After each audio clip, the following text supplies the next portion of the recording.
Quand on mène une bataille, on doit être unis pour la gagner.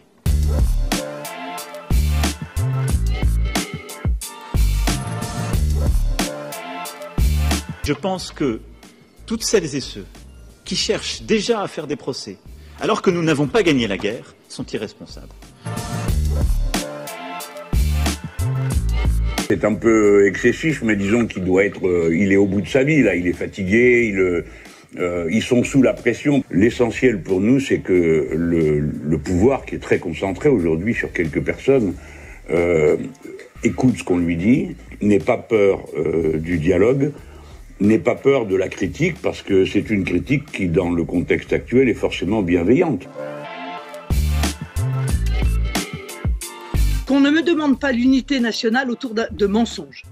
Moi, je veux bien faire l'unité nationale, mais autour de la vérité. Il manquait peut-être quelque chose alors dans son intervention. C'est un mea culpa.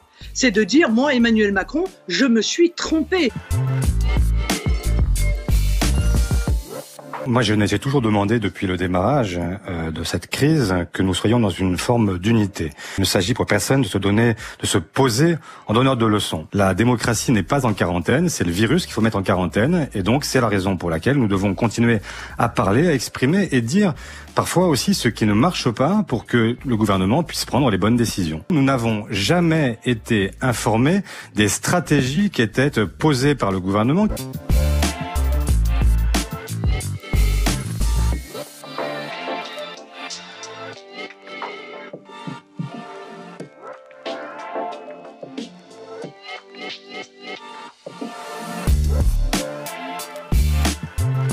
D'un côté, on voudrait se serrer les coudes.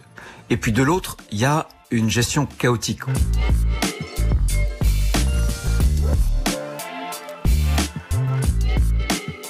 Ce ne sont pas les questions qui divisent, c'est l'absence de réponse ou des mauvaises réponses. Le temps viendra de la responsabilité. Ce temps viendra. Et il est légitime et démocratique. Et à ce moment-là, la transparence complète devra être faite.